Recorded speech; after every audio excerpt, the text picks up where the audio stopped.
Let me ask you this: what do you? We're hearing all kinds of crazy stuff about Shedeur Sanders falling. What if he falls to 33? What if What if he's sitting there at 24, 25, and it costs you a third-round pick this year to get from 33 to where he is? Yeah, the Shedeur Sanders story is honestly one of the more fascinating, I think, draft prospects we've ever had a chance to cover. I think in this league, just with everything surrounding him, obviously his dad being who he is, the what some people call the brashness that he brings to the table, which I think, I think his personality is a great fit for a place like Cleveland that's been looking for a franchise quarterback and someone who's not going to feel those pressures of, needing to be that guy. Like he'll be able to sort of get through all those things if the Browns were to take him. But we've talked so much about trading up for him. I think the range you're talking about, Dave, I think is the range where the Browns would give it a real thought. If he makes it to, 25, the mid 20s, and the cost of moving from 33, five to eight picks is a little bit more reasonable than even having to jump to like 20 to jump the Steelers potentially. I think they'll think about it. I think you would have to get a little bit further or deeper in for them to actually pull the trigger. But listen, I think it's on the table for them, and I do think I think the thing we've completely ruled out, as some people have talked about, this idea that there's not a lot of scouts that have first round grades on him, or there's plenty of teams that don't have first round grades on him.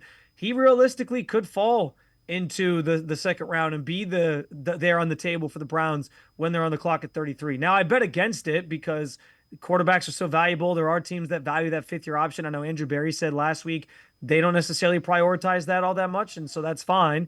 But maybe a team like the Giants decides to move up and jump the Browns to get there at like in the late 20s to make that happen potentially.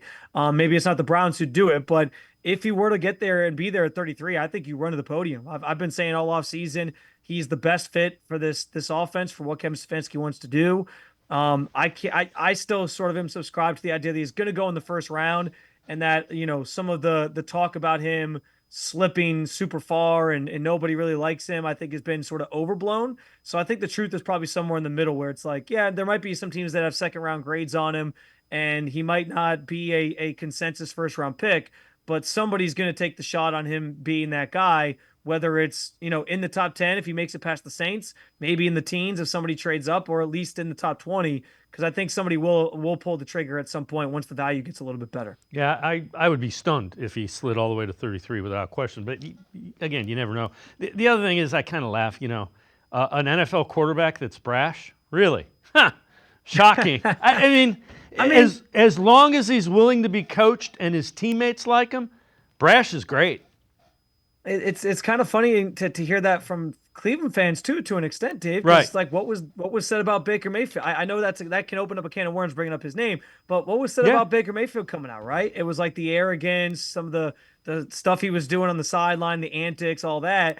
And then he got here, and Yep. one night in September where he starts changed the course of history, and people thought he was going to be the franchise guy, and they embraced him. So that can change pretty quickly once the players here actually winning football games.